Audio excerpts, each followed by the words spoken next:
Ladies, gentlemen, and friends beyond the binary, welcome to the Monday Discourse for today, May 3rd, 2021. I'm your host, Tristan. I run YouTube channels Step Back History, or Step Back, and Tristan Won't Shut Up. I stream on Mondays and Tuesdays. On Mondays, I do this show, the Monday Discourse, with Mulder, who will be here joining us shortly, from 12 till 2. And then on Tuesday nights from 7 to 9, I do Step Back Tonight. All that's going to be Eastern Time. I go by he, him pronouns. You can find my work at stepbackhistory.com or tristanwon'tshutup.com. If you want to support my work, you could go to patreon.com/stepbackhistory and support Step Back for as little as 84 cents a month with a yearly subscription. Or you can help out for free if you have Amazon Prime by giving a monthly Twitch Prime subscription. You get one free one. If you don't use it, Amazon gets to keep your money. But if you do use it, you're helping out small, independent Twitch creators. You can help one of the many that are out there. And if you choose me, I'll be very grateful. There's a bunch of new content to check out. I made two videos last week. One on women of the white power movement and one on the Armenian genocide. Both of them are, decent videos. I recommend you check them out. And right now I am just in the process of writing the outline for my next script, which is going to be on capitalism and loneliness, which delves into things on capitalist realism, enclosure, superstructure, and all those things. So it's going to be quite the intense video. Let's see where it's going to go in the future. What else we got? Oh yeah, if you want to submit content or questions for future streams, I've got a link that I'm going to put in the chat. 1 second, you'll see it, and that will be a link to a place where you can Google form where you can submit questions for future streams. We've got a lot of questions for today, so probably won't be able to get to any new ones today, but if you hang around, you'll be able to see them. You'll be able to see your questions get through. And, yeah, if there's anybody here where it's their first time, we did recently pass 89,000 subscribers, so that's good. If there's anybody here, it's their first time hanging out in one of these streams, please make yourself known. We've got a very active community, and we'd love to have you around. So, all of that, anything good, any good. Price Down X is here. Welcome.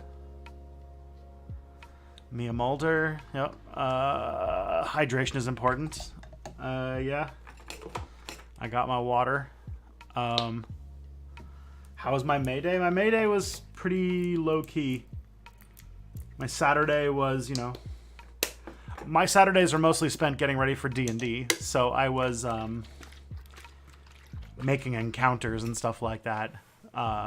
That kind of stuff. Is the yearly subscription still like $4.20 a month? Yes, if you subscribe at the $5 level on Patreon, the discounted for a yearly rate is averaged up to $4.20 a month, which is pretty nice. All right. I think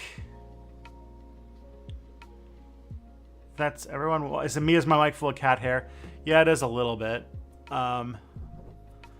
Definitely need to take a lint roller to it or something. Maybe it makes it sound better. I don't know. Alrighty. Let's get Mia in here. That's what you guys are here for. For top tier Mia content.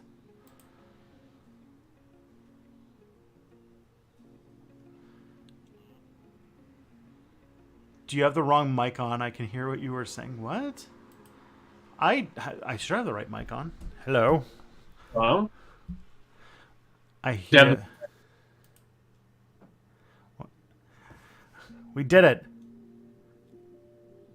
We rotated PDF. Mm-hmm. Hi. Hello. I am here, and we're not having technical issues yet. Yet the day is still young. The day is still young. This is true.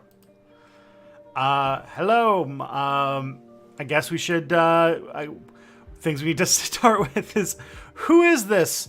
Who is this Swedish person who has shown up? Hi, I'm Mulder. I make YouTube videos about ideology, history, and cool stuff, trans stuff. It's good. I recently released a video that's like ass long forever. Yeah, that was my relaxing Sunday afternoon watch. Yeah, Your I can tell like it takes like a long time. It was worth it. I sent you pictures because my cat was I was watching it on my TV, and the cat was climbing onto the TV stand and hanging out. Yeah, I saw that. You showed me a picture of them just like liking me, and I like that. I like being loved by cats. Mm-hmm. I still have a mic left on. I think that they're talking about the music. The music is always on. I could turn it down if you'd like. Anyways. I have no idea. I can't hear any music in this call because I'm just talking. I'm just talking to you via Discord. So. Yeah. So, what a week it has been. Mm-hmm. So, what has happened? Oh boy, let's see. Was it this week when Joe Biden said that they were going to pull out of Afghanistan, or was it last week? That's been going on for a little bit. Yeah. So the big thing I think this week was that now Biden's not legalizing weed. They said they don't have enough time to do that, but they do have enough time to ban menthol cigarettes and flavored cigars. Yeah, what's to do with that? Like, why are menthol cigarettes being banned? I really don't understand like why. I guess like there's this like thing where they want to try and get rid of tobacco products that have something in them that make them like less distasteful. Because like smoking a cigarette when you've never smoked anything before is gross, and everybody hates it. Yeah, it's awful. But when you are like snuck into a tobacco product by like a vape that's flavored like bubble gum, or like a Swisher Sweet, which is sort of like a candy flavored cigar, or menthol cigarettes, which have menthol is that chemical that is like in mints and stuff like that, and like in like lozenges to like sort of numb your throat, so the burning sensation is not as present.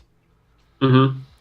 So those kinds of things are stepping stones into tobacco addiction, and tobacco addiction is probably one of the deadliest, most widespread addictions that is out there. So it's a way to try and stop that at the source. Also, menthol cigarettes have been heavily marketed to communities of color in the United States. So, really, yeah. The only interaction I have with menthol cigarettes is like from the like goth emo artistic community here in Sweden, because they smoke a lot of menthol cigarettes here. Literally, I mean, I get why they think about banning it, because like it is the only cigarette that I can smoke without dying, and like it's a good cigarette, which is probably why it's a good idea to like get rid of it. Mm-hmm. Because smoking is bad. It's not good for you like weed is. It doesn't water your fields or feed your children like weed does. Mm-hmm. It's I mean, to be fair, like inhaling smoke into your lungs just generally is pretty bad. Like that's not really what lungs are supposed to do. But like yeah, like weed is like by far like the least worst option of them all. Like cigarettes are so bad. Like people don't really understand just how bad cigarettes are. Like it's basically a death stick. Yeah, I mean like smoking cannabis and smoking tobacco are about the same in the like bad for your health department. What happens though is that you smoke like one cannabis joint and you're like feeling pretty good, while like once you get a serious tobacco addiction going on, people can smoke like a dozen of them a day. Yeah. So yeah, and we're getting lots of compliments on your transphobia history video, which was very good. Oh, nice. Thank you. I've gotten a lot of good feedback from that one, and I'm very happy about that. It was solid. The anime Magic Girl long transition though. was fun. Um, Yeah, I was panicking a little bit about that one potentially being like copyright flagged, but thankfully, it all seems to have gone well. okay. But besides that, been reading some okay. So there's been a few fun things that happened just today that have made my brain that did some psychic damage that I just need to tell you about. Oh, that's gonna be fun. So, two New York Times articles that came out within a couple days of each other. One is this very down to earth, empathetic article about people who are vaccine hesitant in America. Specifically focusing on a town in Tennessee that has about the lowest vaccination rates in the country, and how they're just scared of because some of them have radical evangelical preachers who told them to not get vaccinated because if it's your time, if God says it's your time, then it's your time. Others say that it's going to have a microchip, and some say that they reasonable fair to have. yeah, and the others say that they have that they trust their naturopath, and they interviewed a naturopath. What's a naturopath? Basically a person who claims to be doing medicine but is using all pre-scientific medicine. So they're like a doctor of only woo science. Only bad stuff. Yeah. Great. And then there's the last what was the last one? Someone who just said that, well, they saw a video on Facebook that said that the vaccine causes brain plaque, so that can't happen. And they're talking about how vaccinations, like America got like a whole bunch of Americans are vaccinated. People are not. These people are not getting vaccinated. An increasing number of Americans, a shockingly high number, are not getting their second doses of the vaccine. And I can't help but see this story about the New York Times trying to humanize these people for being vaccine hesitant, and then at the same time hearing the story about how in India they're turning parking lots into mass cremation centers. Because 200,000 people are dying a day. And that's going to be a drastically low count as well. On top of that, there's also, as a Canadian, which we've been having serious issues with vaccine supply, seeing that there's vaccine clinics all over the United States that nobody is they have nobody who will take them. They're just sitting there empty, and it's I fucking hate this, brah. And there's entire countries that have only been able to vaccinate 0.3% of their population because they just don't have enough, because they aren't rich enough. And so all that exactly. And then there's a second New York Times article that came out today that was about how experts have come to the conclusion that herd immunity is probably going to be impossible in America because there are enough people who are going to refuse to get vaccinated that the country is not going to hit herd immunity. Which is the people who are preaching that herd immunity was our only way out of this are now refusing to get vaccinated to create herd immunity. Yeah. It's never gonna, because we're never gonna reach zero COVID, right? Scientists are talking about the fact that we're gonna have to deal with COVID basically forever. But the good news part of that is that if we reach some type of herd immunity, COVID is not even close as serious as it is right now. But if we never reach that type of herd immunity, and people don't get vaccinated, it's gonna stay as serious as it is right now, and as it is right now, it's pretty bad. Yeah. I can see this. I can see this taking the way of it goes so far as we have, because the vaccine doesn't last forever, right? The vaccine gives you antibodies for what is it, 6-7 months, something like that. So in a year from now, I can just imagine another fucking wave spreading all over the US. Now we have another 500,000 people dead. I can straight up see this happening before people will implement mandatory vaccination shit, because that's the only way we got rid of smallpox. And other diseases. We had to force people to do it. But that if Joe Biden had mandatory vaccine program in America, people would riot. People are willing to, like, the thing is, like, if you ask like in general, you ask Americans to do even one very small selfless act, they would rather die than do that thing. So that's where we're at. That's going to be fun. I'm fun as America has its fourth wave, and we're just like, what's it called? My wife's just never going to see her family ever again. Yeah, of course. No, we're all going to. We're all boned, aren't we? Yep. The other one, this is like the article. This is another thing that has caused much psychic damage. I don't know if you saw this, but this commercial aired recently that highlights the brave, ambitious life of a young Latina woman that says, I'm a woman of color, I'm a cisgendered millennial, I have been diagnosed with general anxiety disorder, and I am intersectional. And that's why she is a girl boss enough to become a member of the inclusive and true and proud and brave Central Intelligence Agency. The CIA, isn't it? Yeah. Like, I saw this and I could not watch it enough. It looks, I thought it was literal parody, and then I was like, oh no, that's an actual. Oh, this is real. Like, I feel like this is the biggest sort of like the memes are real. Like the memes being like, if you know how there was like that idea Biden win.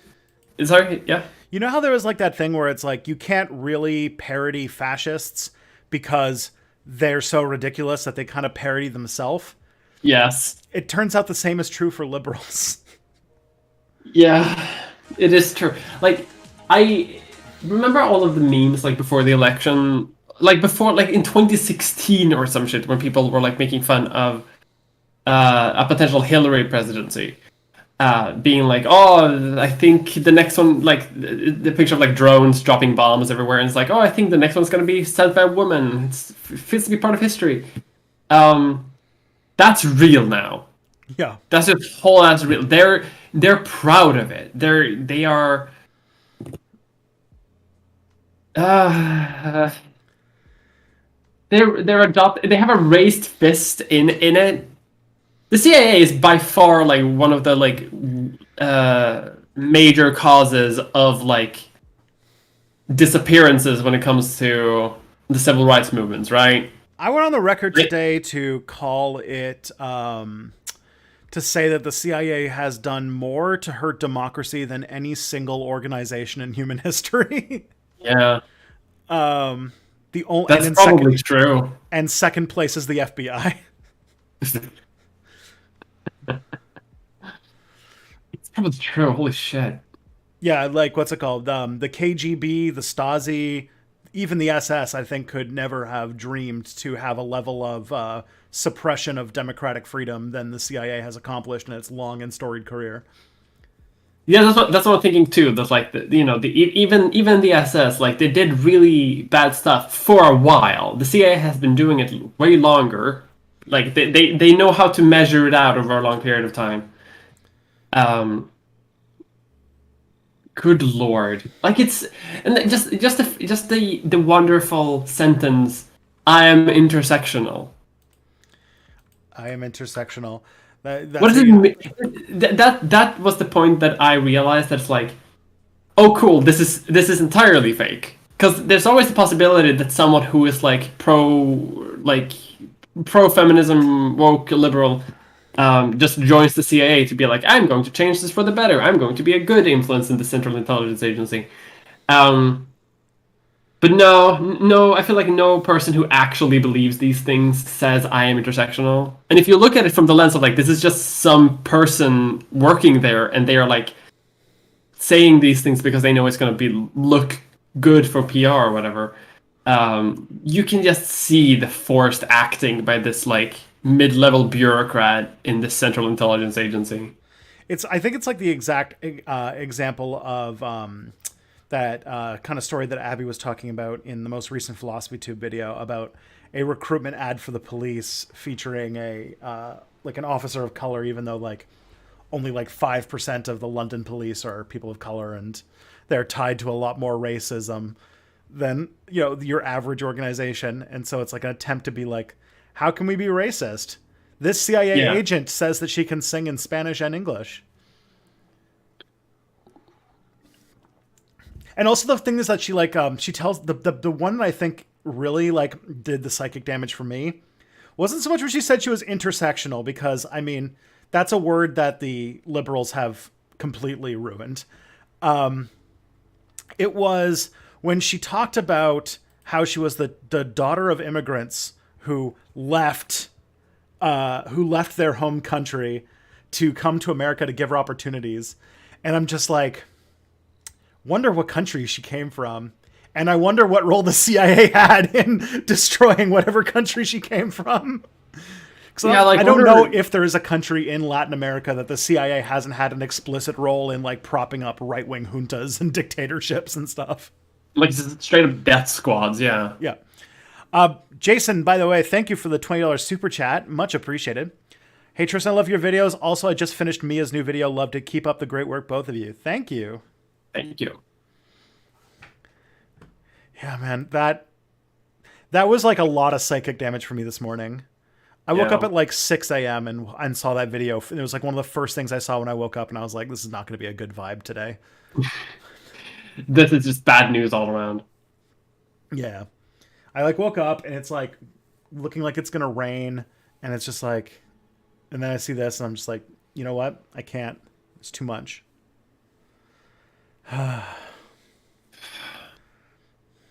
Oh, and also a study came out that showed this is more insider baseball and for Canada, but I got to show you this. So a survey came out of Canadians about how they feel, how much we should be doing to reach our 2030 Paris Climate Agreement targets, right? Mm-hmm. And they broke down how much they feel about it by party. And I think I've told you a little bit about the uniqueness of Canadian conservatives. Yes. So I'll send you a link. I'll put it in the chat as well. But this is how it breaks down by political party. Oh my God. So to put it out there, the general, if what's it called? If you were to generalize the parties, the New Democratic Party and the Green Party believe that we should be increasing our efforts to make sure that we reach our 2030 targets. 81%. Liberals are 78%. Bloc Québécois 78%. The Conservatives are at 12%. It's completely polar opposite. This is the party that at their last convention came to the conclusion that they voted to say that they do not believe in climate change. God, the culture war is just becoming so more and more intense. Yeah, well, in Canada, you can't even agree. Well, yeah, like you've mentioned. Yeah, Canada, like the Canadian Conservative Party is exclusively a death cult focused on the sole project of destroying the biosphere. That's because they know what their goal is. They're not a political party of a country. They're still a political party. They're still like representing board members of the corporation of like the Hudson Bay Company or something like that. Yeah, we are such a colony. They just want to extract their fucking as much natural resources as possible. Independence just means that they get to keep it. Mm-hmm. So that's how Canada's fucked. Yeah. In similar Swedish news, everyone who is more right wing than like a left of center Democrat in the US just basically said that they're going to try to like just deport people and just basically suspend the asylum right here in Sweden. Thankfully, they're not in power, but now they're all, what's it called? Now they're all basically supporting the far right Nazi-founded Swedish Democrat Party. So that's happening. This is the like right-wing coalition. Yeah, almost the entire right wing coalition, except for the Center Party, are now like basically working together with the Swedish Democrats, which is Listen, like I've learned that's kind of enough. new. I learned enough about German history to know to never trust the Center Party. The Center Party is actually like fairly good at having like morals and having its own, like having a backbone a little bit. They've been pretty staunch anti-Nazi, which is good for them. The Liberal Party, though, the other Center Party, basically shot themselves completely in the foot because they had like a split within the party and voted for like, no, we are going to work with the Nazis, and lost like 70% of their voter base. Fun. I So love that's happening here. So Europe's becoming a continent of far right weirdos. They're doubling down on the racism and transphobia, while over here we're doubling down on, well, now we're doing like a new wave of let's do a new transphobia, but then also doubling down on accelerating. Like every other country is like, we should put the brake pedal on a little bit about climate change, and Canada's just like, no, let's just slam the gas as hard as humanly possible. Just accelerationism into climate death. Yeah. We are, what's it called? We are climate passatists, basically. If you can ruin the planet, you will force the intergalactic community to intervene and save us. Yeah. That's yeah. I support this theory. That's my horseshoe theory of defending climate change from the left. I still got to read up more on positivists because I know they're like strangely influential for their meme beliefs. It seems that what happens is that whenever any like ideology loses its mainstream power, they always have some branch that breaks off into strange esoteric shit. Like the Nazis, after the Nazi party collapsed in Germany, very quickly turned into like weird esoteric spiritual stuff. Like a lot of stuff that we associated with like German, like when people were talking about like how, oh, like they were into this neo-pagan weird stuff. A lot of that was after World War II. Or just, weird space Nazi stuff. Then Trotskyists basically just became passatists after their leader had a very abrupt and unfortunate end to his Mexican vacation. How is Phoebe? Phoebe's good. She's right here. I don't know if you can see her. Yeah, you can see her. Mm-hmm. She's this was the cat that walked in front of the TV. But she's good. She's just a little old lady who likes to hang out on my lap. That is all. Cat. Oh, we did get an announcement that Canada's having, or Ontario's having our election next year in June. So 1 year till we have to figure out how well Doug Ford took care of little old Ontario. It's gonna be bad, from what I've heard. Yeah, it's not gonna be good for him, that's for sure. I like that. This is the thing that happened last week for us. So the premier, who's been vaccinated, then had to take a 2-week social distancing because somebody in his staff tested positive. While at the exact same time, the Conservative Party was fighting against introducing paid sick leave legislation to Ontario legislature. So while the premier was on paid sick leave for the potential that he might have gotten sick, the entire they were then like actively fighting to stop the exact same program from being implemented here. And now they've only come up with a sick day plan that is going to be a conservative's idea of how to implement paid sick days during a pandemic, which is you get 3 days off.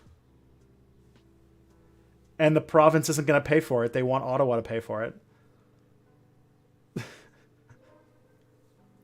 And Ottawa was like, no, why don't you just act like every other province and get a sick day program?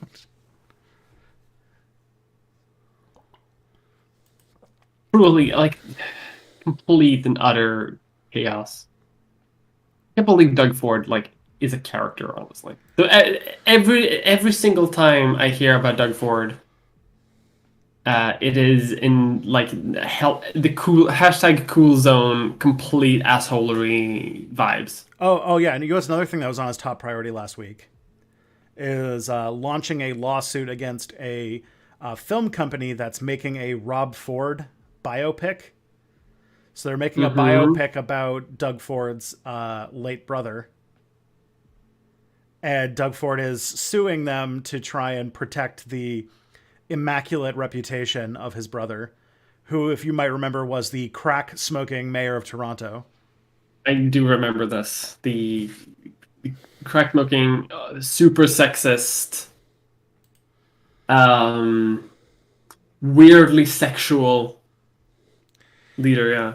Yeah, he was the one that when somebody accused him of sexual harassment by saying that he wanted to eat her wet-ass P-word, he said, of course not. I'm a happily married man. I have plenty enough to eat at home. Which is honestly like... Which is a power move. Yeah, that is actually like... It was kind of a Chad line, but goddamn... that is the most... Yeah, extraordinarily Chad.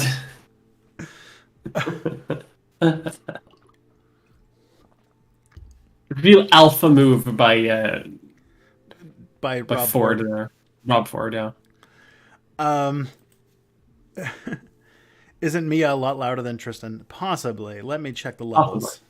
That happens because I can also adjust my own volume. No, it's good. I just have to rotate PDF slider. There we go. Yeah, it was just what's it called? You're being your audio is being turned into a sausage that it can fit through a tiny what's it called? Audio compression algorithms that it can come to me near instantaneously while I'm recording directly into a microphone. Bound to happen. Yeah. That is how it works, yeah. I went to audio engineering school. So that was technically accurate. So occasionally, though, we do answer questions from people who have submitted things to the stream. Mm-hmm. And we've got quite a few today. Our friend from Cyprus has come through quite with another delivery, but we've also got some others. So let's start with the next one, the oldest one. So this is from Pim Koremans, and asks, so the American far right has a tendency to fetishize Sweden. Oh, wait, did we answer this one? What do the Swedish right think about... Yeah, what do the Swedish right think about the American right's tendency to fetishize Sweden? Yeah, we talked about that. Yeah. Okay, so the next one. It's super weird. This one is, have you... Okay, this is a good one, because I haven't seen this, but maybe you have. Have you seen the video of Ben Shapiro trying to cook a turkey? Oh, no, but I've heard about it. I've only seen the picture where you look at it and you're like, oh, that guy's gonna fuck that turkey. He's gonna fuck that turkey so bad. Ben Shapiro. Turkey. I've heard about it, but I've never actually seen it. Oh my god, like, I just saw an image and it's so much worse than I remember. Like, I just saw the promo photo he did, and the promo photo was, that man wants to have sex with this turkey right now. Just instantly he wants to fuck that turkey. Like, I don't know if you can see this on camera, but like, look at that. Yeah. That is a man who is going to fuck that turkey. That actually reminds me of one of my favorite rare H bomber guys. Oh boy. Like all of the images are the same. Like they're all horrifyingly like evil. Oh my He god. can't do anything without looking like just completely out of his place. Every time he tries to emulate human approaches to humanity, it doesn't go well. That is very true. Also, apparently it was really dry. That makes sense. Okay, so but this does remind me of one of my favorite rare H bombs, which is the line "I'm gonna fuck that hamburger."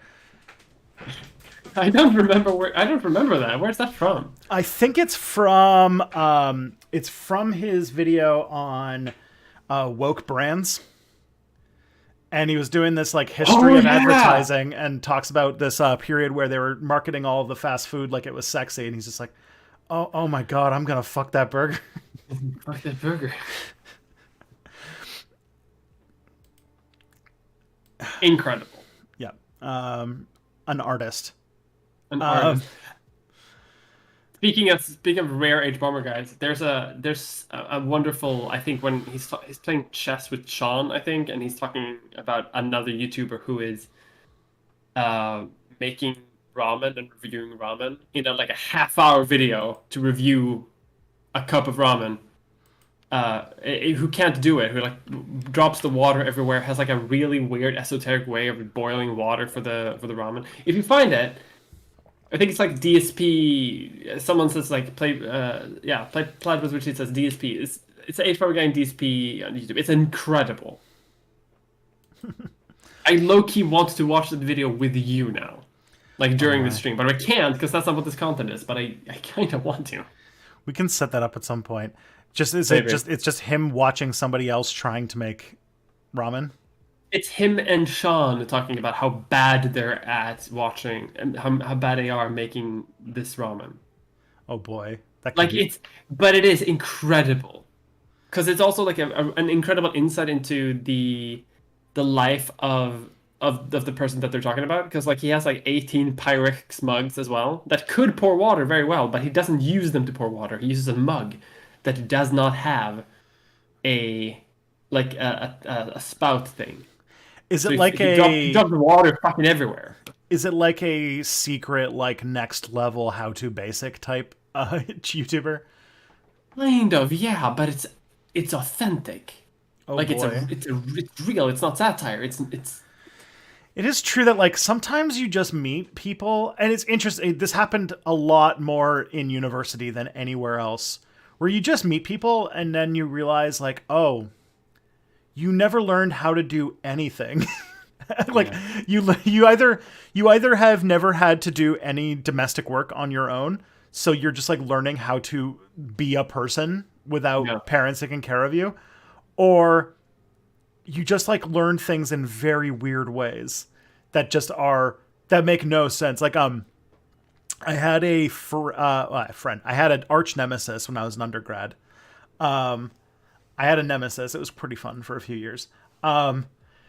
And he was a millionaire, or at least the family of like wealthy people, related to some like powerful political elite in another country and stuff.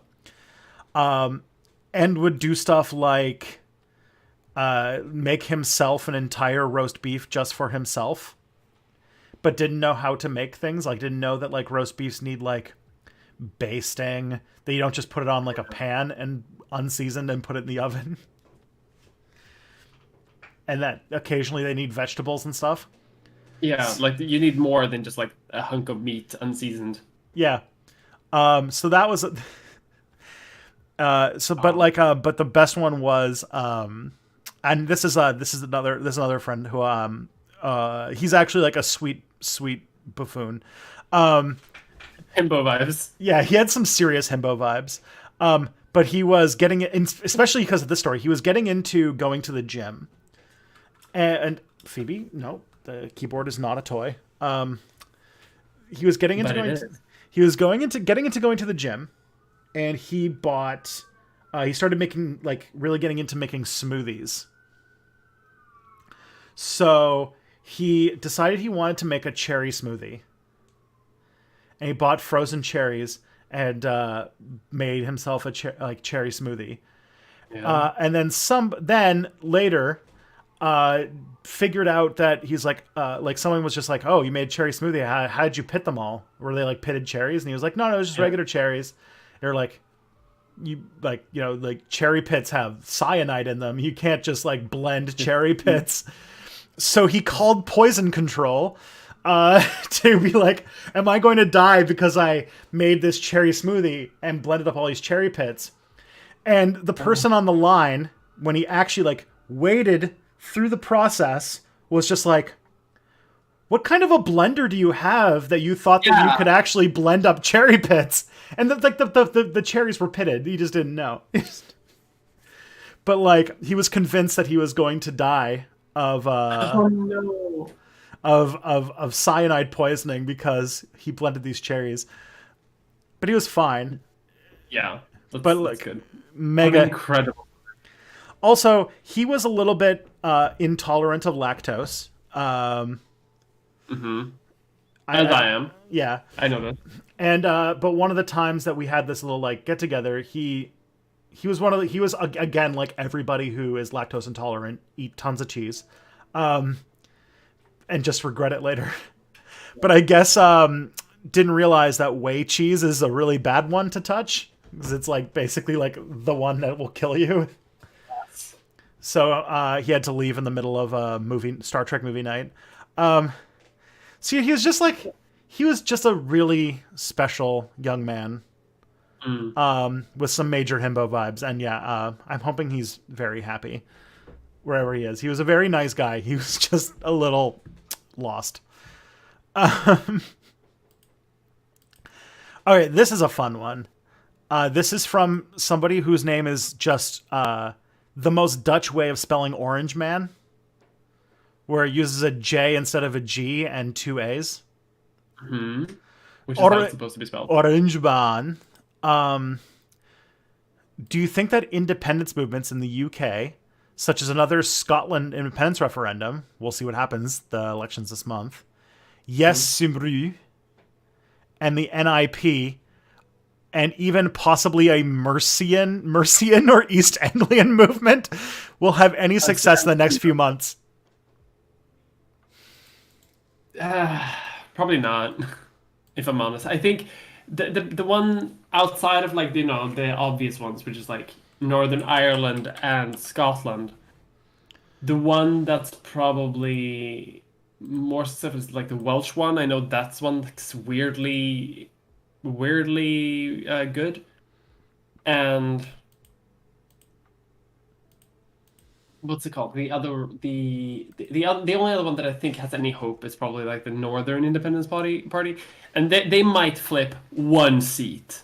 Yeah, because these kind of independence projects take like years to build up, and the NIP is mostly made out of a rift created by the new leader of the Labour Party, basically. Yeah. Oh, that's what the NIP stands for. Of course it is. I'm so stupid. Yeah. But I will say that I am totally for the canceling of William the Conqueror that's coming out of this whole Brexit. I like that Brexit was about the UK to like gain back some independence, and now it's too much independence. Everything's going independent. No, not this much. Stop. I straight up don't think Scotland's going to be part of the UK within a decade. Yeah, they have like a pretty strong case. They already came pretty close.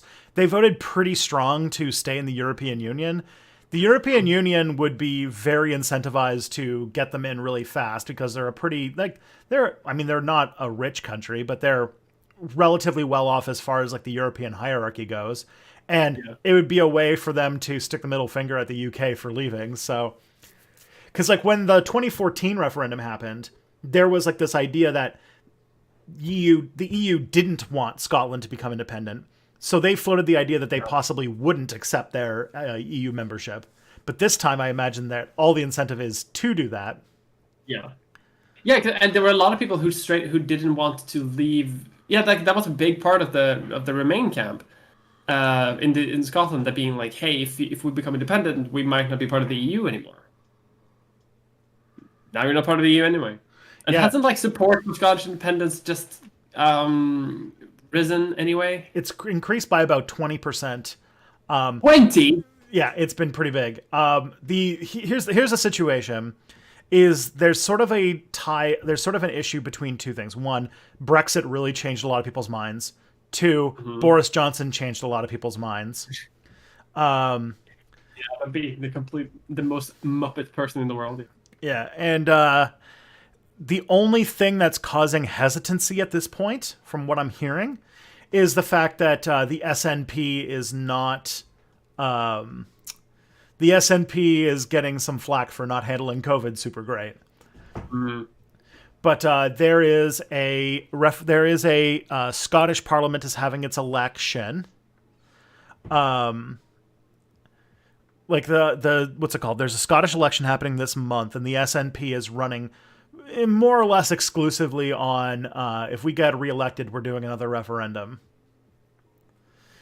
And haven't they floated the idea that they might do a wild referendum like they did in Catalonia, like without the approval of Westminster?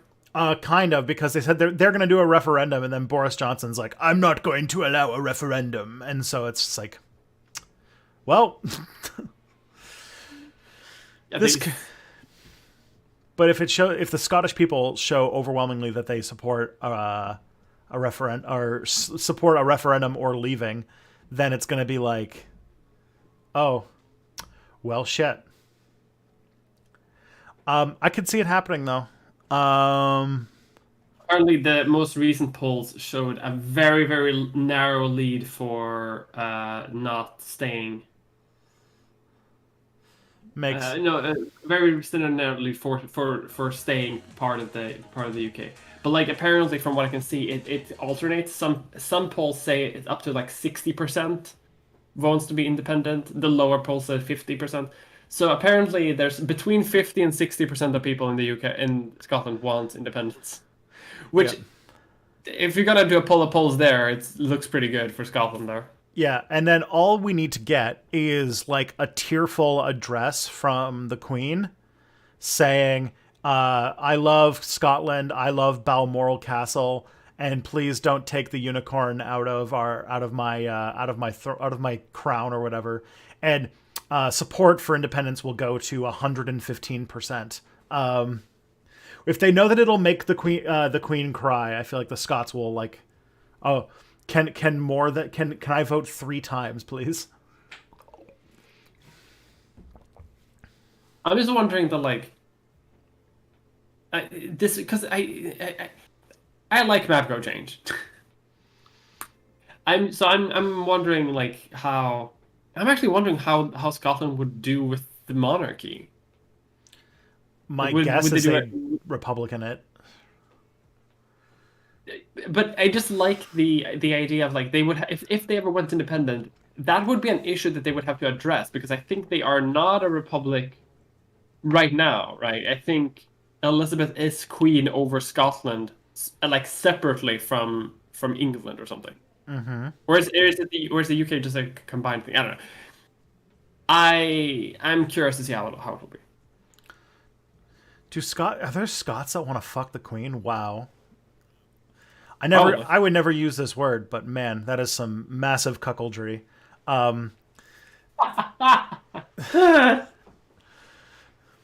The Queen, really? Oh, I heard she's single. Yeah, she is. It's time to make her move. All I can say is, man, it'd be really funny to see. First of all, the proposed, like every single proposed flag for if Scotland leaves makes the UK flag look just absolutely awful. Like the one where the one that's like the smallest, where they just replace the blue with green, is just like, oh my god, oh, this is so bad.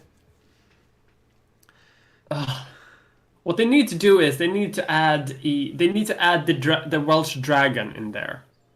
That would be. That's good. What they need to do. They need to incorporate the Welsh dragon because having a dragon in your flag that's the best flag. God damn. It's gonna be bananas. I'm looking forward to see how it goes.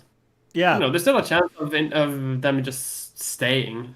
But I feel like something would have to change. I feel like the current trajectory of the UK is towards complete disintegration. Yeah. Yeah, they kind of fucked the football on that one. The thing is like Scotland leaving and becoming independent also increases the amount of viable targets for me to vibe as a European. Although Europe's getting kind of shitty now too, so I don't even know where to go anymore. Oh, there are some aspects are getting shitty, but some aspects are also pretty okay. Like Sweden right now is like kind of shitty, but could be much worse. Yeah, but it's not that bad. I gotta Well, say, if if I the was right in wing wins here, Scotland, I'm yeah, if I was in Scotland, I would reconstruct, or I would repair and rebuild and fortify Hadrian's Wall to keep the turfs out. English behavior. Just yeah, to like because I mean, I live in Scotland essentially. You know, it's gray, it rains a lot, it's cold. You know, our economy is hopelessly dependent on oil, despite the fact that like you know we have like 5 years to turn this shit around. So I know the feeling.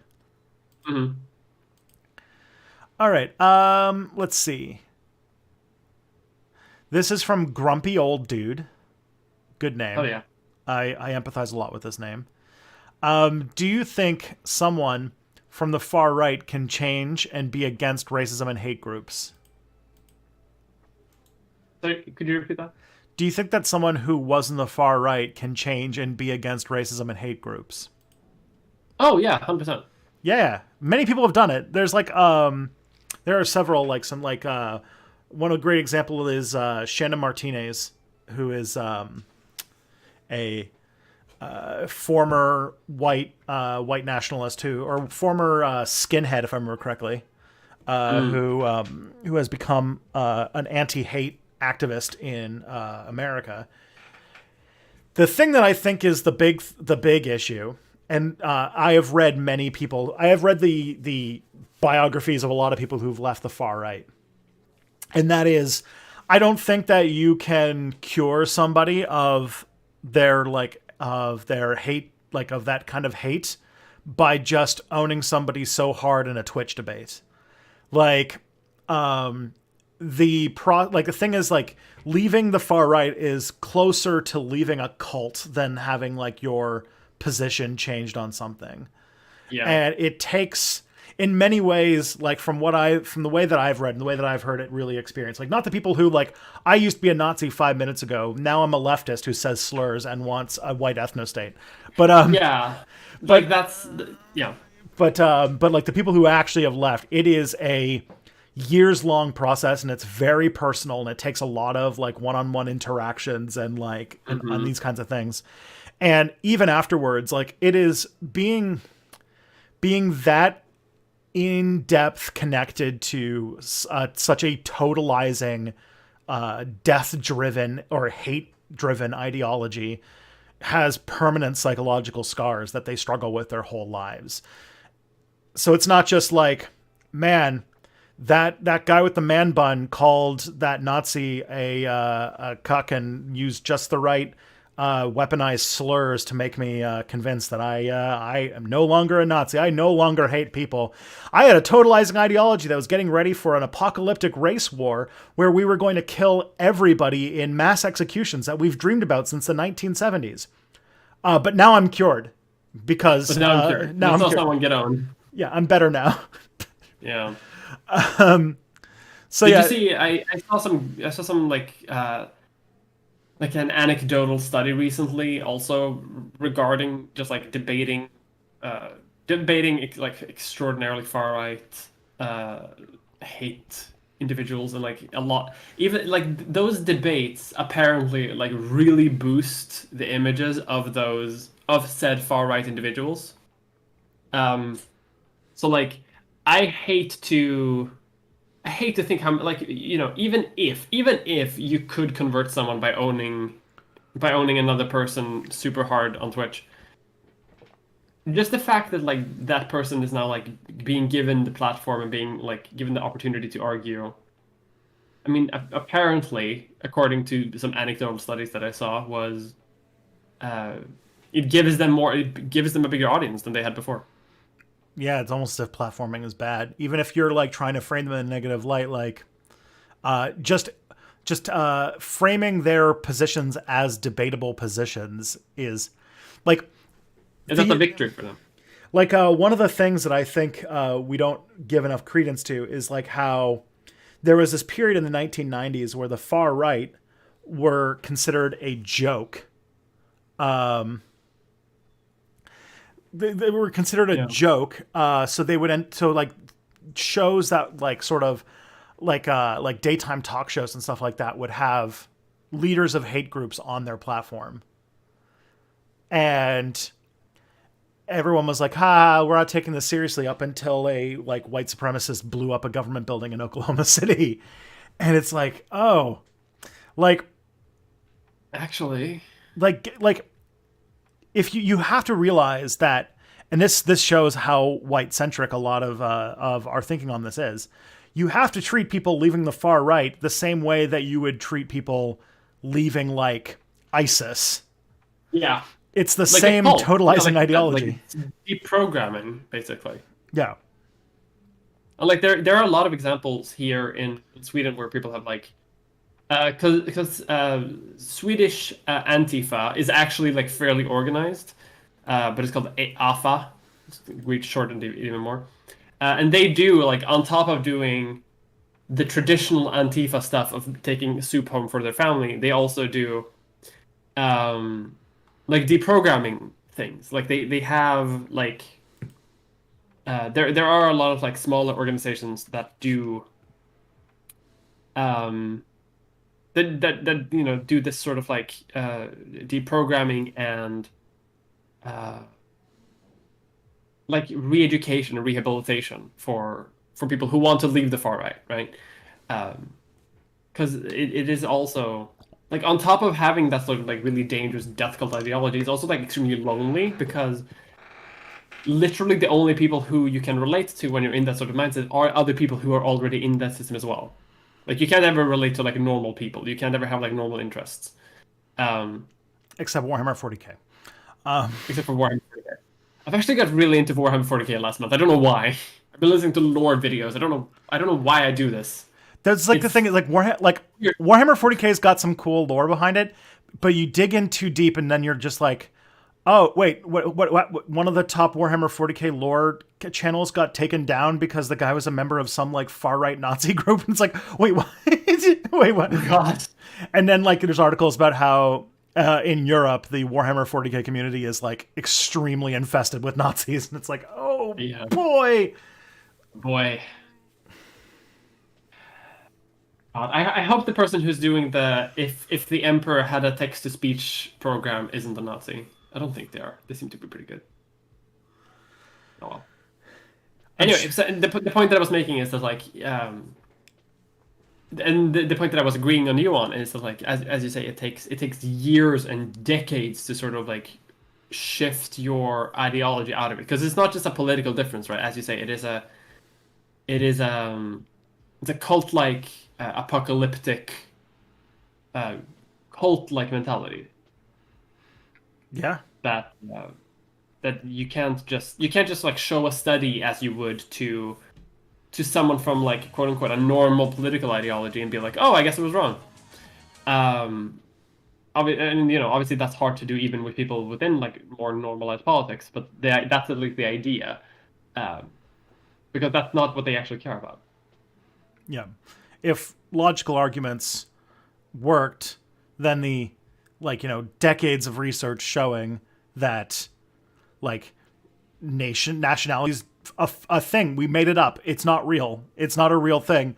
Most of the histories that Nazis use to justify their national identity is completely fraudulent, and that race beyond like small morphological differences when it comes to the size of certain types of cells in your skin is literally like non-existent.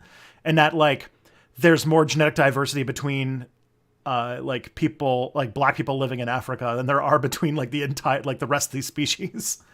And that compared to other animals, we're actually like one of the most genetically similar species on Earth. Yeah. And so it's like there's nothing. And so yeah, it's not a movement based on rationality or science. It's based on racism and colonialism and reactionary forces. Yeah. It's fun. I'm reading this. I'm almost through the book that I've been like kind of adapting into the White Power series, and man, can't wait for some more episodes of that to come out. There's gonna be some dark fucking shit in the next few months. Turns out that the white supremacist movement in America was so focused on being anti-communist, and then when the Soviet Union fell apart, all of a sudden there was the New World Order and, the overreaching federal government. And yeah, it's fun. Going real well. It's going real well. It's been fun watching Tucker Carlson just completely lose his shit. Become completely unhinged now that he's like in opposition again. Mm-hmm. And is also the most popular political television show in American history. Which is... That is cursed, right? That is cursed, because like he is straight up a white supremacist. Yeah. And one of those straight up a white supremacist. One of those ex-Nazis that has written a book, whose parents and family, his dad was like the host of one of the most popular white supremacist radio shows in America, says that his family watches Tucker Carlson and takes notes because they're just like, this is how the Nazis, this is like how you get like Nazi ideology through like digestible means. Yeah, Nazis fucking love Tucker Carlson. We love Tucker Carlson. Keep it up, Tristan. Nobody covers depressing topics like you. Thanks. We both do. Is that what we do now? It's definitely what I do. Like, well, I feel like there's a difference between what like some YouTubers do in terms of like classic video essays, but we don't really call it that because we do have like the history vibe. So I guess we do depressive topic videos. That's true. That's how I'm gonna introduce myself. My next essay is possibly the most like personal essay I've ever done, and is also by far the most depressing. The most like focused on emotionally being depressing, and not just being depressing by way of saying things that happened accurately and factually. We'll love it, folks. Yeah. All right. The next one we got here is, if you could study one Indian religion in depth, what would you choose and why? Out of Buddhism, Jainism, Sikhism, and Hinduism. Ooh. Please feel free. It's a split between Jainism and Sikhism for me. Jainism is really interesting to me, but Sikhism hits. Yeah, when the first time I saw that really hardcore Jainists wear a thing over their mouth so that they don't accidentally inhale any bugs, and that they can't fly airplanes because airplanes occasionally kill birds, I was like, yeah, holy shit, this is like intense. Yeah, do no harm, taken to its like extreme. Alrighty, let me do some. Oh god. Are you okay? Yeah, my leg is bleeding for some reason. I don't know why. Oh, it shouldn't do that. That's what my doctor told me. Yeah, I heard about that. Bleeding should be equals no, but for some reason I have. See, I just have my leg somehow. I don't know how. See, I have cats, so I'm just like used to like, oh, something's bleeding. Okay. Yeah, I don't have cats, which is concerning. Anyway. If a map go change and no one there is there to see it go change, does it make a change? It doesn't make it does make change, but it don't make change now. It make change in 200 years when there's some border dispute between new settlers. Yeah. Oh man. I'm so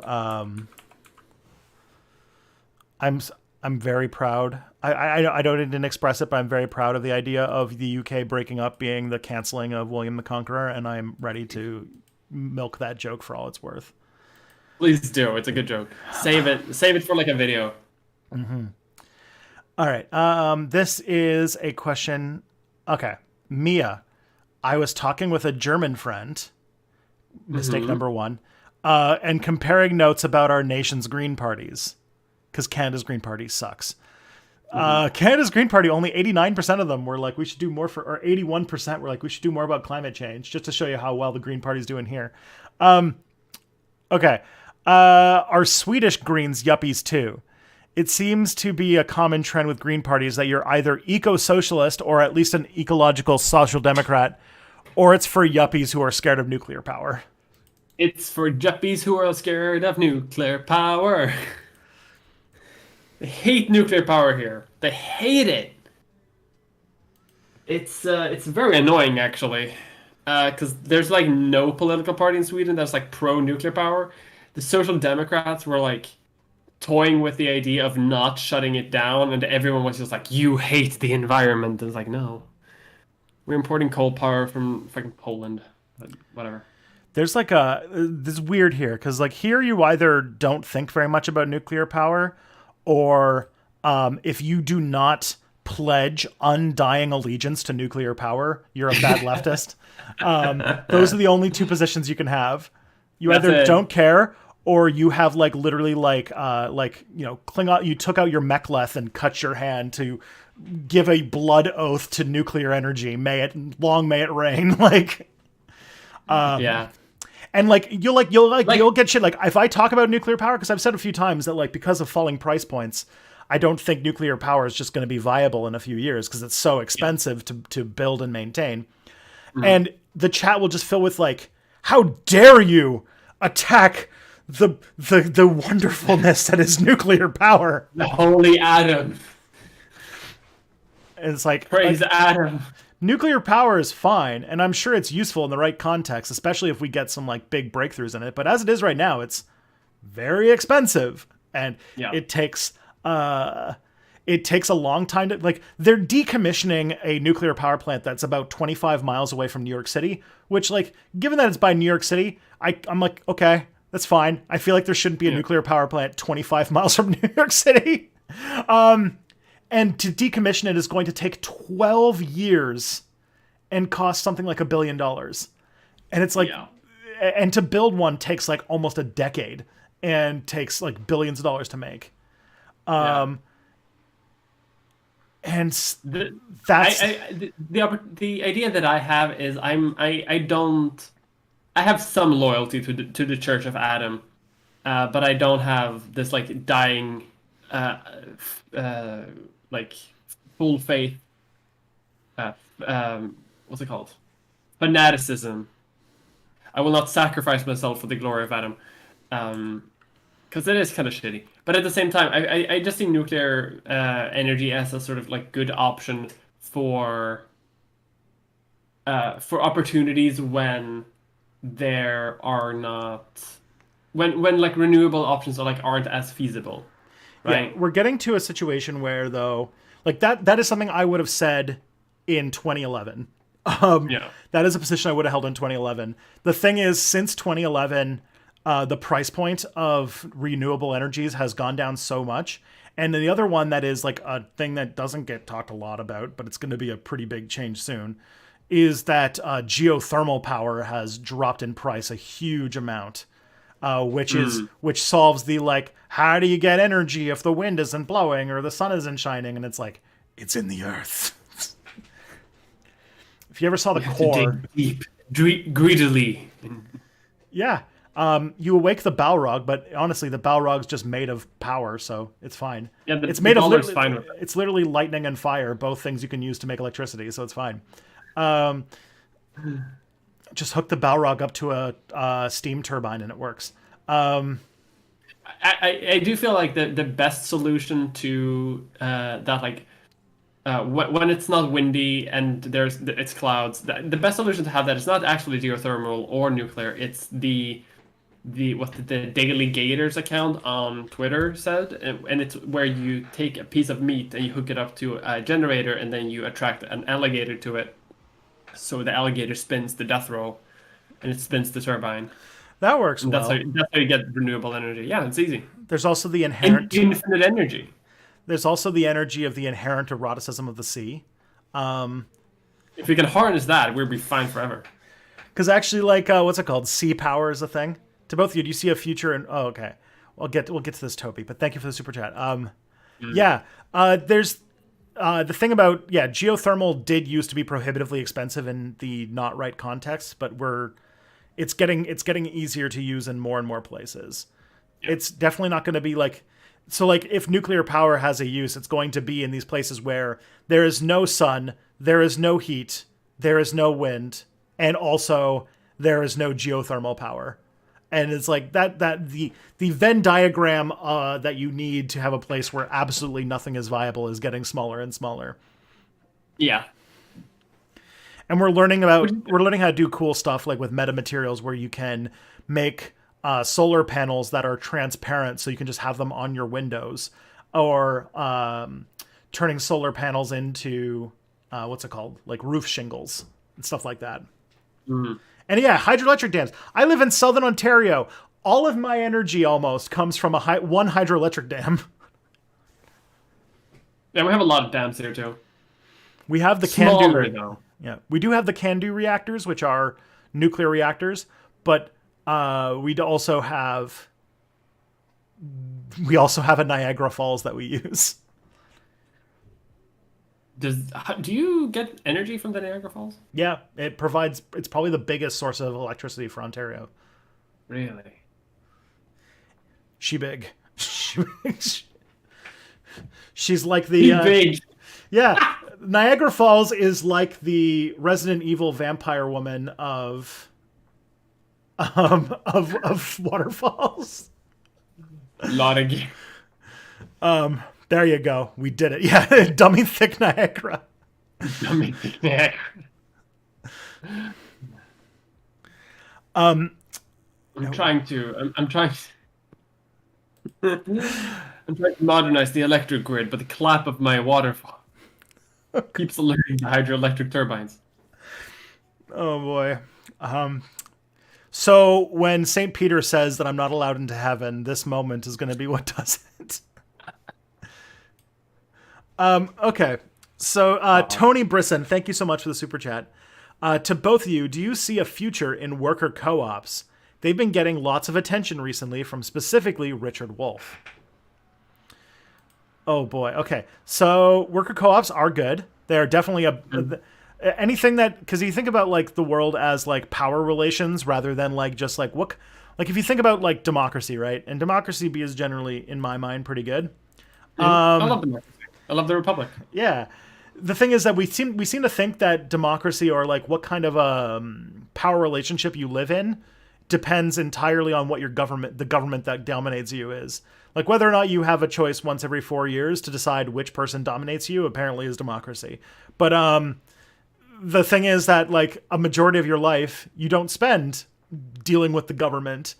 You spend a good chunk of your life dealing with like your bosses and shit. And so worker co-ops are sort of a way to bring democracy to the workplace. And honestly, Pim kind of pointed out that co-ops are good, but they're not the end goal. And this is true. But I would also argue that we're kind of at a point where people are so defeated when it comes to like working class victories that we sort of need like a lot of these social democratic programs to even like reinstall the idea that the class exists and that you can actually band together and successfully do things. Like we're at that point. So yeah, worker co-ops are great. Richard Wolff, Destiny Slayer himself, is the Destiny Slayer. God, I haven't seen that debate, but holy shit. I loved the state of the discourse when just people on Twitter just like, no, actually Richard Wolff is the bad one here. I loved the write up in Vice that was just like Richard Wolff was attempting to explain how Destiny wasn't really using like the terms that was like Destiny spent the entire time arguing the definition of words because that's how it works on Twitch, because you can just it's a way to throw your opponent off guard and look like you have said something when you haven't. Yeah. And Destiny was more focused on getting one-off like snaps because because Twitch is literally not a real platform for any sort of political discourse. I'm sorry. Yeah. It just couldn't. And like Hot take.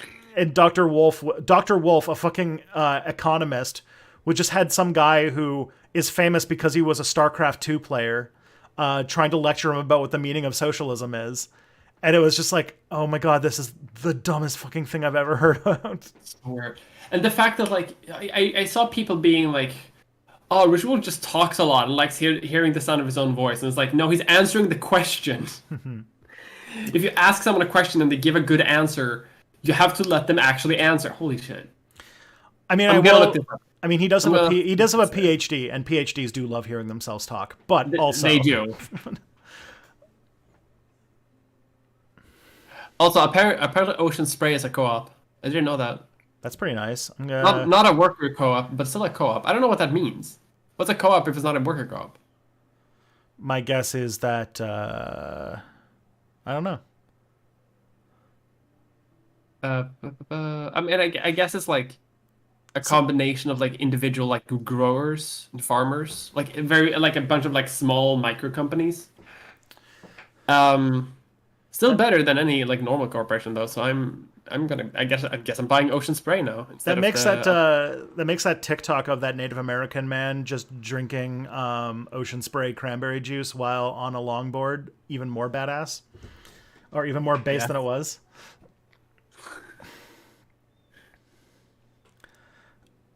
Man, that was such a badass TikTok. That was the TikTok that made TikToks good. I don't know if you remember that one. It was very based. It was from last year.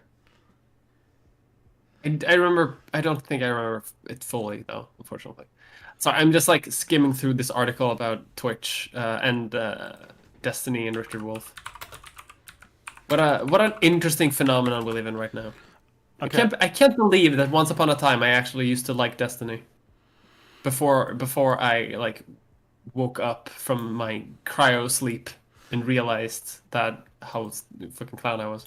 I only found out about Destiny when people started making fun of him, and then I was like, wait a minute, you're talking about Destiny, aka Stephen Bonell II, aka the guy who got like shooed away crying from him like he was like the worst StarCraft 2 professional player for years, and everybody just made fun of him all the time for being bad at playing StarCraft.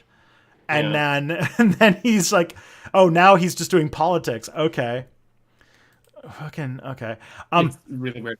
The only good content that Destiny has ever done was when he talked to JonTron, and JonTron just outed himself as being like really weird and like being pro ethno states.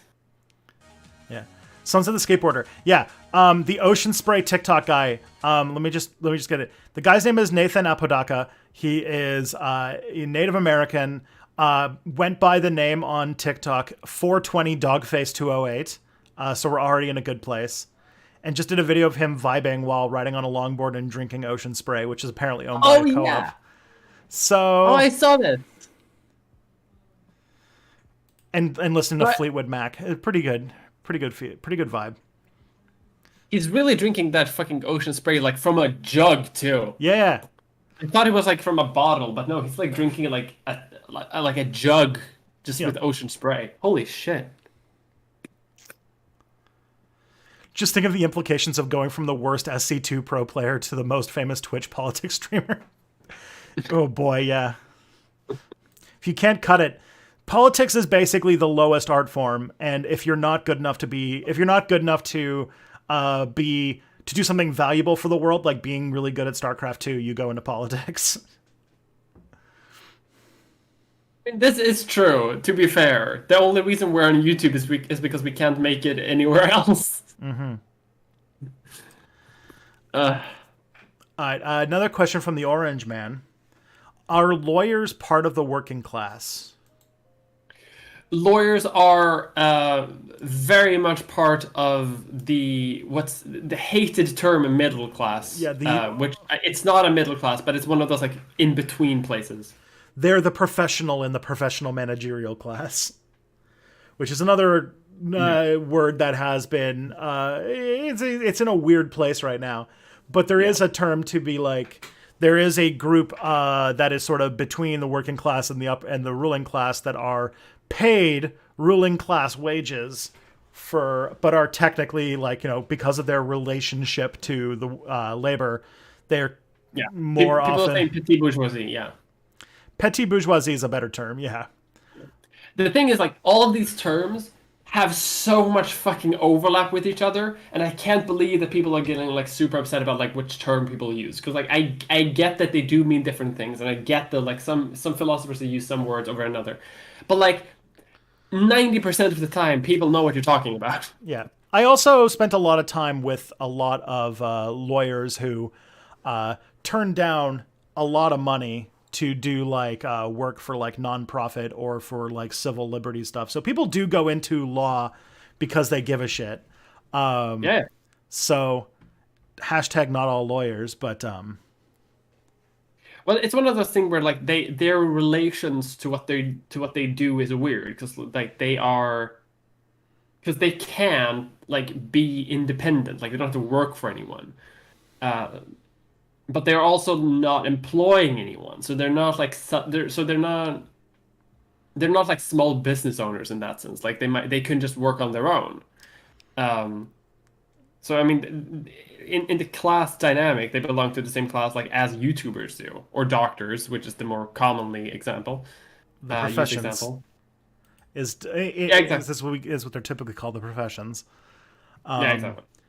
Which yeah is very specific groups, and it just shows that like a really simplistic class analysis of things doesn't cover all your bases. You have to like maybe you should use class analysis terms that are developed more than a 19th century drunk German man living in London who was still based as shit and wrote some pretty cool books, but also was like a was just like a dude living on his friend's couch in London.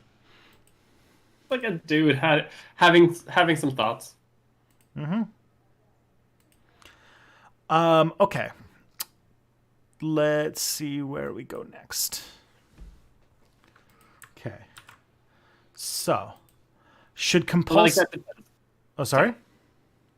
No, no, I just said that like all of the things that we talked about like vary obviously like over time and vary on like various class relations stuff like that. Like exactly as you say, like even something that may have been accurate for the beardy London man back in the day might not be accurate today just because like things have changed. Yeah, if it like someone said, Marx was not a working class. I mean, he was a professional alcohol ingester. As far as like, if you were to take like if you were to do a Marxist analysis of Marx, and you took like the pure hours he put into different tasks, he was primarily a alcohol imbibing specialist who Hmm. occasionally wrote. He was the alcohol is his means of production. Yeah, I loved like the people like the British spied on him, and it was just like this like the spy reports that are like this man imbibes a prodigious amount of alcohol. He drinks so much.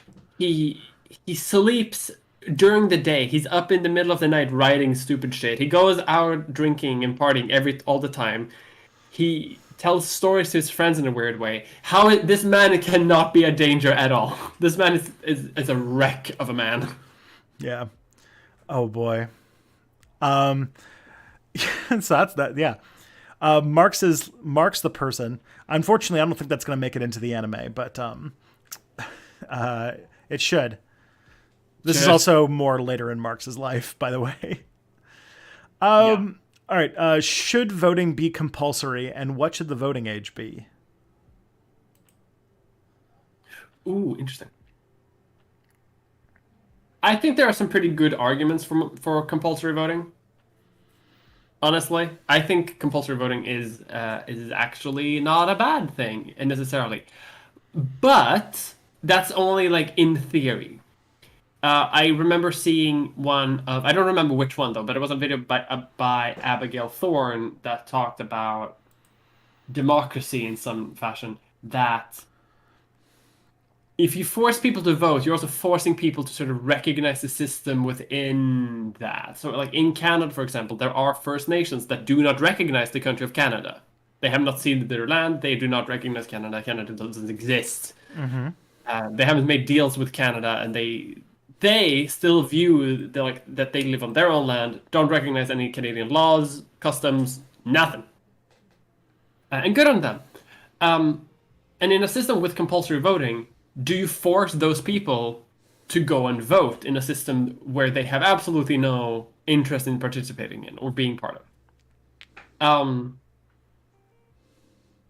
Like that's kind of fucked up, isn't it? Mm-hmm. On the other hand, I do think that like it is a very like effective way to get people to the polls because they don't have to vote. If we're still having this part of like anonymous voting, for example, anonymous ballots, which is I feel a pretty like basic part and of like any healthy democracy. Most people who don't want to support that system can just go in, can just enter the booth, right, and then leave, because no one can check if they actually voted or not. Yeah. But what they can do is they can show up. That's what you can make compulsory. Yeah. I guess like a couple ways to look at it is I can't think of a situation like the only country I know of that has compulsory voting is Australia. In Australia, they do it by fining you $100 if you don't vote, which is like, okay. I have a couple minds about this, and I don't have a good answer, solution, or feeling. Basically, like the first is like, do I particularly care if like do I get to care if like I get to vote on what face the emperor gets to have for the next few years? Like if you got to the point where you're dealing with electoral politics, you're not talking about any meaningful change anyway. And it's like, do we put our energy into electoralism and this kind of stuff? Because it's just like, you know, if voting like the Emma, gotta rock Emma G here because I got her in my background. If voting changed anything, they'd make it illegal. Is like the main thing, yeah. And so so in some ways it's like compulsory voting. Like theoretically, if we lived in a country that actually where voting actually mattered, sure, it'd be nice to have something like that. I can't think of a way to enforce compulsory voting that doesn't feel heavy-handed, and especially usually a imposition upon the poor. Yeah, because like the cheapest thing you can think of is like a fine, and like I can't think of doing anything more than a fine. But a fine can be very debilitating to people who don't have money. And okay, but how about this? How about this concept? Okay, fine, but it's tied to your income, and every citizen has to vote like in person in the country. So there's no like outside. So either millionaires have to go all the way back to fucking Australia or something, to their hometown or whatever to vote. And if they don't, they have to pay like £5 million. But if you're poor, nothing. The fine is 50 cents, but you only have to pay once you reach like $50 or something like that. Once your debt account to the voting polls. How about that? Even that way, yeah. people can vote as much as they want. But if rich people don't want to vote, we can also make money from it. I suppose. I mean, it's like it'd be a better option than not having it. I just wonder what like a bunch of people who don't give a shit about politics how they will vote, and most of the time it'll be for like the last person whose ad they saw. Or whatever. But then again, like it's just like the energy that it would take to put in some sort of system like that, to me, is like energy that should be spent on destroying this organization instead of focusing on how to make it more participatory. That's fair. Yeah, I like I don't know. And voting age should just be like I don't know. 16 sounded nice. I do like. I'm not like. This is not me turning into a libertarian. Just keep in mind, everybody. But I am curious about how we settled on 18. I don't know where it came from, but like we like collectively decided that 18 is the age where you are adult, and I'm wondering where that came from. I there is something here that I remember. It didn't used to be. It used to be 21. Yeah, Um, voting age was 21 in the United States until the 1960s, and then they reduced it to 18 they did it so that they could justify drafting more people into the war because they in the were U.S. already drafting people into the military at 18. So it is curious. Mm,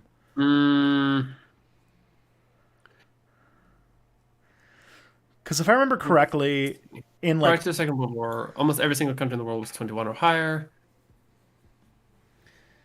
in olden times, if I remember correctly, like usually they married people at 16, like in like the Middle Ages and shit. Yes, but however, around like the what will it be like around the 1830s and 1840s. Now we're going to my territory. I love this. This is ideological about economics. There was a big move against banning child labor, and a big and a big part of this was the construction of the. I mean, I'm sure you know this, but I'm talking about the to the audience that the construction of the entity of children, because for a very long time, the social category of a child didn't really exist. Like most people just consider them to be like tiny adults that just can't do as much. And once you're like fertile, once you have done puberty, then you're old enough to like go and do what puberty does, as in so to say. Which is why people would marry people as young as fucking 14 years old, occasionally in the Middle Ages. But Well, most of the time that was a betrothal, not a marriage, that is true. technically. But there was Yeah, that is true. But during like the 1830s and 40s, people started seeing like the ongoing of industrialization, right? Like cities became more urbanized and factories became more and more intensive. But a lot of the machines that were being used were dangerous, like straight up dangerous, like during industrialization, like engines and machines and all these things can like clip your hand off if you're not careful. And children would get hurt more often because they're children, and they shouldn't work in factories. So there was a big drive towards doing that and thinking like, hey, these people should be educated instead. And that makes sense because children had already the idea that children should already be educated had existed for a long time. But along with this came this entire social construction of like, well, children are just small, they're not well developed, they can't really take care of themselves, and we can't really trust them either. And they started being seen as something that like have to be taken care of and nurtured until they can be like released. Whereas before, people basically said that like if, as long as a kid can like walk around and talk, that then they're good enough to work. Which is a bit wild. you can only say that if you're wearing a monocle and a 3-piece suit. They're old enough to work. So, but during this, like, because they were shifting away from like the workplace because they were getting harmed and because that was like a concern for them, they were shifting them towards, schools instead. But that also meant that the school system became more established. And when does the school system end? For a long time, that school system ended around 21 because that involved things like. This is starting to sound. It's the Prussians, isn't it? The Prussians did it. It's the fucking Prussians, because you would go to school and you would educate yourself, and then when you finished military academy, you would be around 21 years old. I think it would be like around like 20, 21, something around there. And then the idea came that like you until that point you are a child and you can't do anything that like real people can do. You're not allowed to take part in what adults do. You're not allowed to have rights. But you do get certain privileges because you're a child. Completely new social category. But also completely arbitrary, like as you mentioned, because 21 is just set after this like what's it called? After you finish your education and you start getting into like a real workplace, and then that's when you start like the idea is that like that's when you are to be married and have kids and move on. Like at 21, basically, you're an adult now. It's time to do adult things. But now we don't go to military academies anymore, so that doesn't really work. I know that like in the US, I think it had like a lot to do with like driving for some reason. I'm trying to look it up a little bit here because like most countries before the Second World War were 21 or higher. Because like if you were to go scientifically, 24 would be the age of adulthood, because that's the age when you are able to make adult decisions. Your brain stops growing. Yeah, exactly. And yeah, during the 60s and 70s, like people started saying like, hey, 21 is a bit too much. The military is less important. We don't have to draft people all the time. We don't have to draft. We don't have to worry that much about like people being old enough for the military or people being old enough for anything, because they noticed that like after people left school, which was typically around like 17 or 18 anyway, they would just have to spend a few years just being shitty kids until they can become adults. During which time many of them could like already like drink, join the military, as we mentioned already, and what do you call it? Like marry and have kids and everything. Mm-hmm. So over time, countries would just like slowly put it back.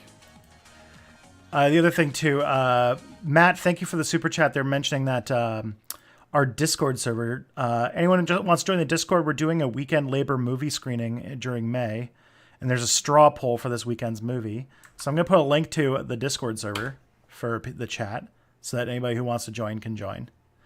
Yeah, it's just interesting that like because like it's part of like the sort of systematizing of the state in a lot of ways in the 19th century, that we just we somehow came to the conclusion that 18 is the number, that you are now responsible for your own actions entirely, and I just find it just very curious. It's not based on really like any like metric of development of a person.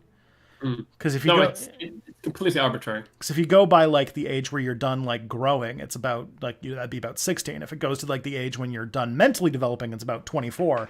So like it's a whole thing. And it's different. Like, you know, individuals are different as well. Like there are people who like I hate to say this because it sounds very shady when you say it like this, but there are some people who mature earlier and there are some people who mature later. That's a biological fact and not a commentary on things like fucking age of consent bullshit. Like most people who use that phrase use it.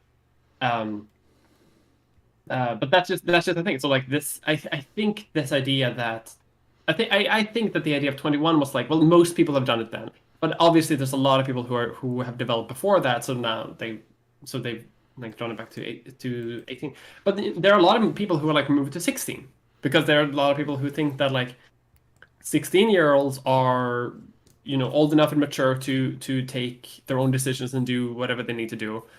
They should have the right to vote and influence the. There's been a low key movement in the United States to have the voting age be 16. That is a thing that like in the 1970s there was a movement to do that, and it has floated up and down time and time again. I do think though, in many ways, yeah, it makes sense to like voting age should be if as young as you can get away with, because if you think about it, it's younger voters who have the most stake in how an election turns out. You know what? Here we go. Here's the best system. It's going to be fucking weird, but take the average life expectancy of a country, and the distance between your age and that age is the number of votes that your vote is worth. And if you're above it, you subtract votes from the candidate that you're voting for.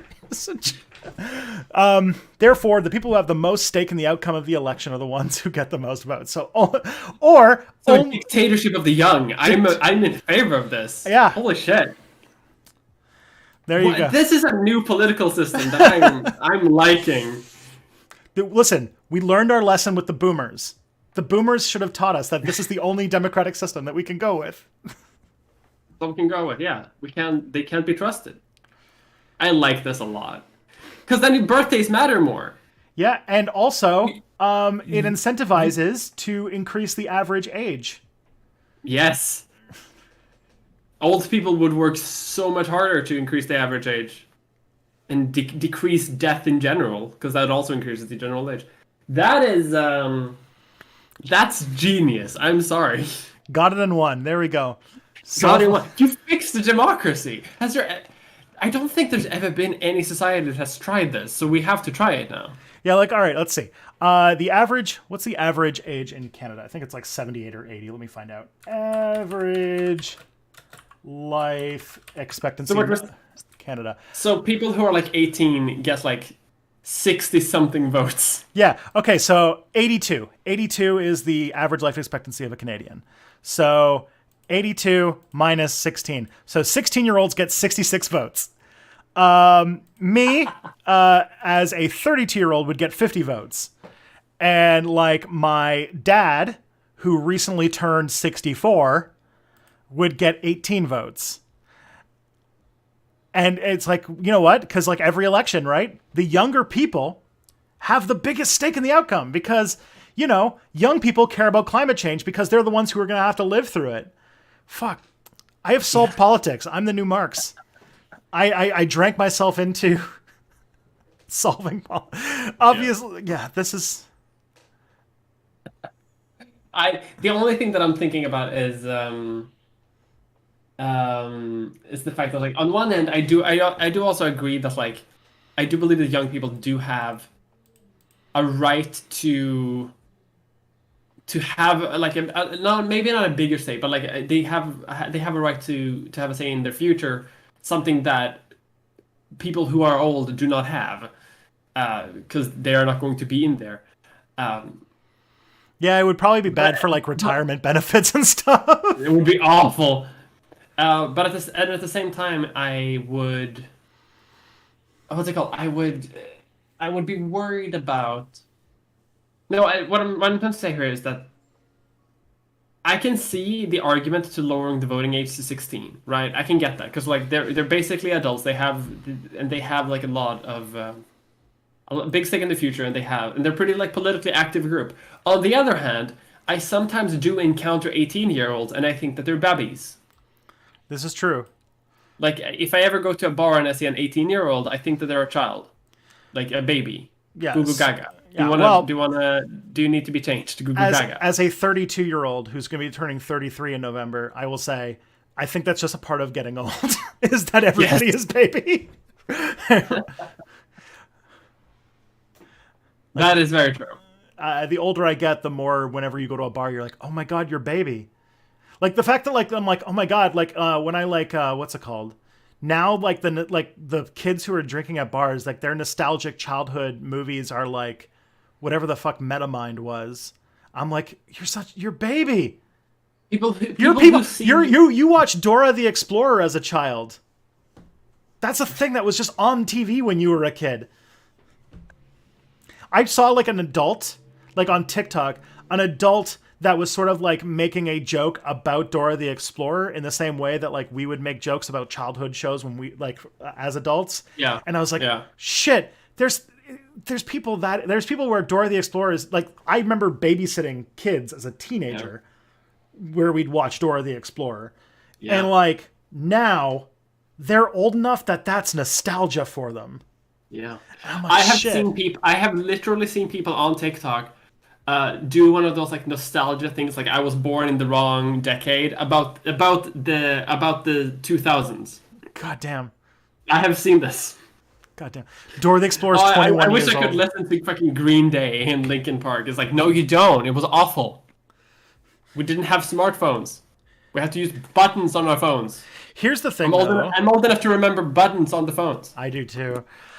Here's the thing though. I grew up so like those years, the early 2000s, were when I was in high school. And you know how like in high school that's when you basically form your taste in music and it's like really hard for you to move on past that. So to me, like the early 2000s when Screamo and Blink-182, the fact that like I got a little excited when I found out that emo is coming back around for like the nostalgia cycle, and I was like, it's not cringe to like emo again. I can do this. It's coming back, yeah. I'm like, oh shit. I'm seeing scene kids again. This whole like with the like enormous hair and the like the colored stripes. It's happening. God damn it. You realize we do just sound like two old people complaining about the youth. I am 1,000 years old right now. This is why I shouldn't get as many votes as young people. Exactly. We're arguing for your benefit. We're making fun of you, but we're giving you. Someone said, "I'm waiting for ska punk revival." Me too. Ska rules. There was this amazing thing where someone took it was like a story, it was like a CNN thing where the bottom chyron was like experts warn of a COVID fourth wave, and they photoshopped out COVID for ska. I was like, oh no. Yes. I was like, this is excellent. Oh boy. I feel like this session we've probably answered fewer questions than we have before, but we have juiced every single one and gotten some fucking gems. So I'm perfectly happy with it. Okay. Quality over quantity. Yeah, this is the quality over quantity stream. Where we fixed democracy. We fixed democracy by making it so that some people's votes are worth more than others. If you think about it, I love democracy. I love the republic. If you think about it philosophically, if every election is sort of not only about this election, but about the future and how much of a stake you're likely to have in that future is part of it, then it makes a lot of sense in like an absolutely terrible way. And yeah, now I'm also like, millennials now sound old because, I was born. Yeah, millennials are old, yeah. I'm old enough. This is how old I can be because I was born during a really fucked up time in like world history. I'm old enough to have been born during the Reagan administration. Not very, like I was born in November. So I was literally born like a few weeks after George Bush got elected. But that means that like I was like a babby when like the Berlin Wall fell and like when the Soviet Union collapsed and stuff. So when Nicolas Cage has his son and he's celebrating the fall of the Soviet Union, I'm the baby. I was baby age. You were baby. God, I was born during the Clinton administration, like at the very beginning of it. Yeah, you would be. Like 3 weeks into it. 93. Yeah. All right, the next question is, suppose you're a coal worker in rural Virginia, or for you, let's say, iron miner in High Hrothgar. Place in Sweden for me, please. High Hrothgar. High Hrothgar, all right. Because I think that's the only thing you mine is iron, and High Hrothgar is the only city I know of in Sweden. No, for real quick. Can you quote a Swedish city that isn't Stockholm or Gothenburg or Malmö, like the big ones? Can you quote a Swedish city? I just want to see if you can. Okay. Like if you quote a mining city, I will. That would be incredible.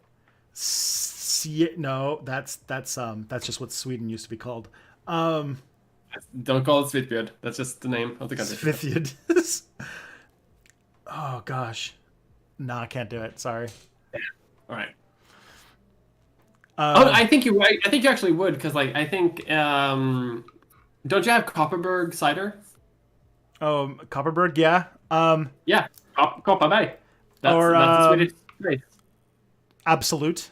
That's a city in Sweden. No. The vodka made by the Swedish military. And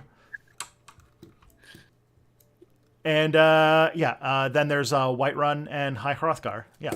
Exactly. You got it. So you're an iron miner in High Hrothgar. Yes. A Green New Deal is on the way, but it lacks any plan for just transitions for you and your industry. I know the actual GND covers it, but for the sake of argument, would you willingly support it and sacrifice your well being for the planet, or should you fight something that will help everyone else but you? This can extend to meat factory workers, soldiers, cops, and all industries that are bad in and of themselves, not because of capitalism. Hmm.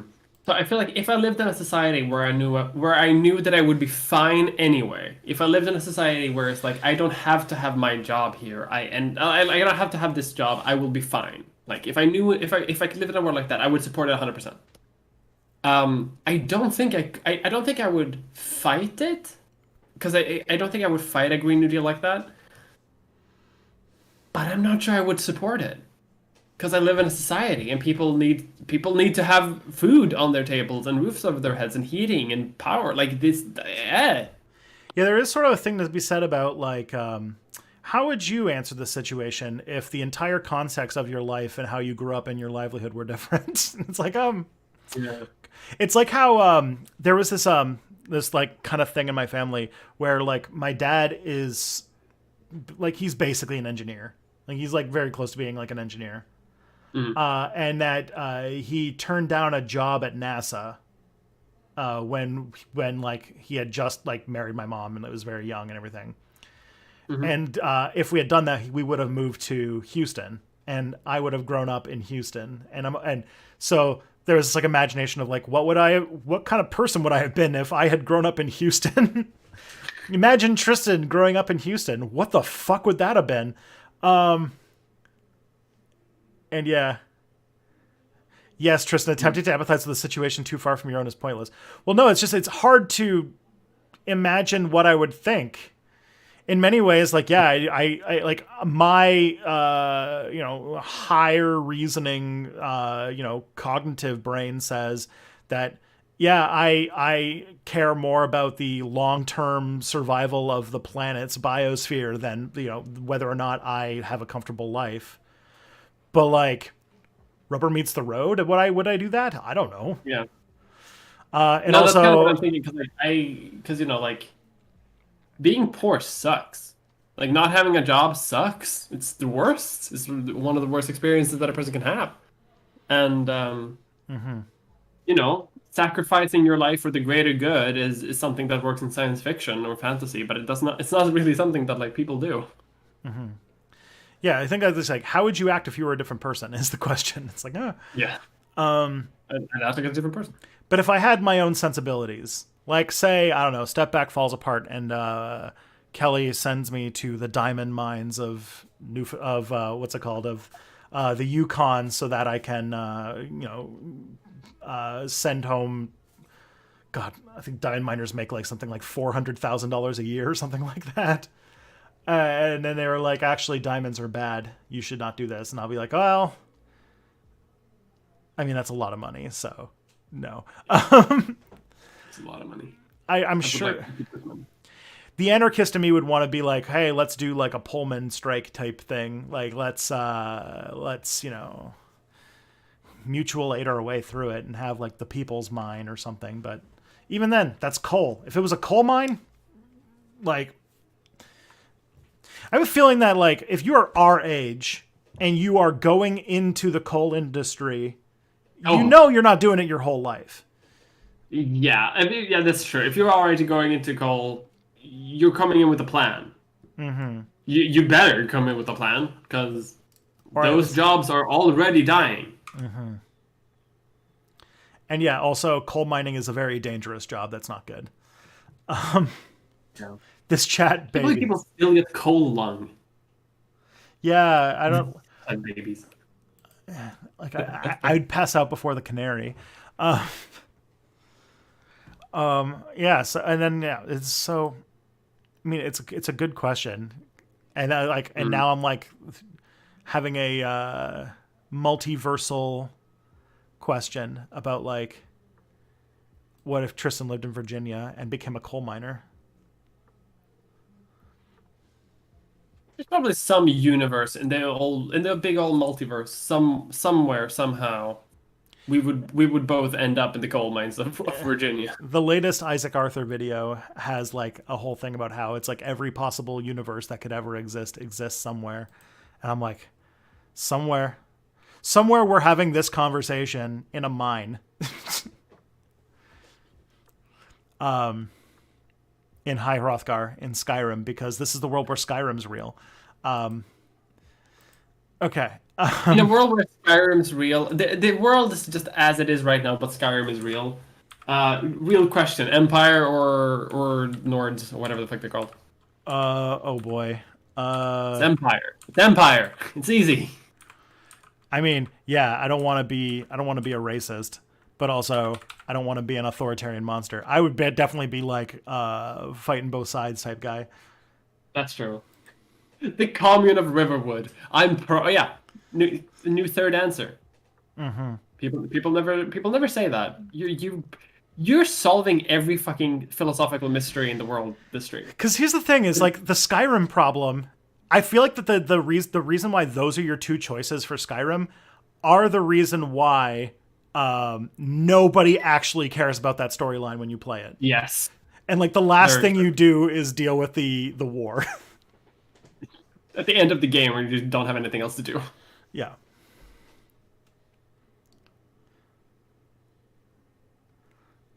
Okay. Jesse Gender's here. Hello.